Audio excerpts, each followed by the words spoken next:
People's passion can often lead them to do unconventional things, such as the story of a veterinarian in Lagos who likes to keep snakes and rehabilitate other endangered animals in his shelter, and that's before releasing them to the wild. Our correspondent Oyin Adekunle brings us the details. He is called the Snake Man of Lagos for one reason: his love for dreaded reptiles and other creepy animals. Mark Ofua is a practicing veterinarian and an animal conservationist specializing in small animal practice. He runs St. Mark's Animal Hospital and Shelter in Lagos. There are not many places in Nigeria where you find all in one place these kind of animals Ofua houses in his self-funded shelter. He says he developed this special love for snakes in his teenage years after an awkward experience in a garden. While I was reading, I felt a sensation on my feet and I looked down and there was a cobra. I paused in fear.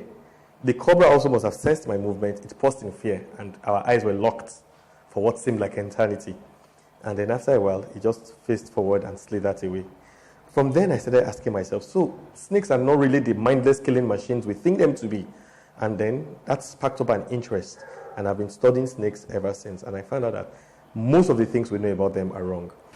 This general flawed impression of snakes is what Ofua seeks to correct, and he has positioned himself as a voice and friend for these reptiles. You know the basic attitude of Nigerians to wildlife, bushmeat. We eat anything that lives, that moves. We are unbalancing with these mindless killings of these animals, especially the reptiles. We are unbalancing the ecosystem. We are causing more damage to ourselves. We don't know. I started a crusade to educate people more about snakes and the need to conserve them, because this fear of snakes has led to us killing them with prejudice, So I go about teaching people respect for snakes, how to cohabit with snake and all that.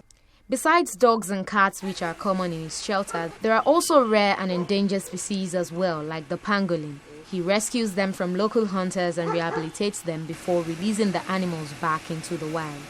The point where these animals come from is the hunters.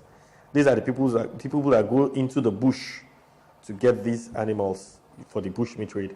So yes, I try to create a relationship with them where if there are traps, I try to educate them to stop, but this is their source of livelihood. I tell them that good, if you get anyone alive, if you get anyone sick or injured, just bring it to me. Babies especially, that they can't eat, obviously, they bring them to me. Now, I do my best not to pay. I try to create a relationship with them where I exchange services for these animals. And it's been working. Ofua says he may not be able to save all the animals in need, but for everyone he saves, the feeling is priceless. For every animal that I release back to the wild, I can't put in words the feeling. It's almost spiritual. It's ethereal, I can assure you.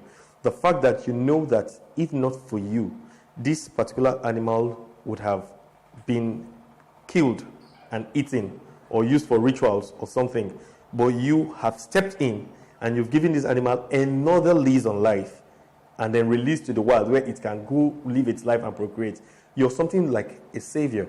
Taking care of about 60 animals is a whole lot of work.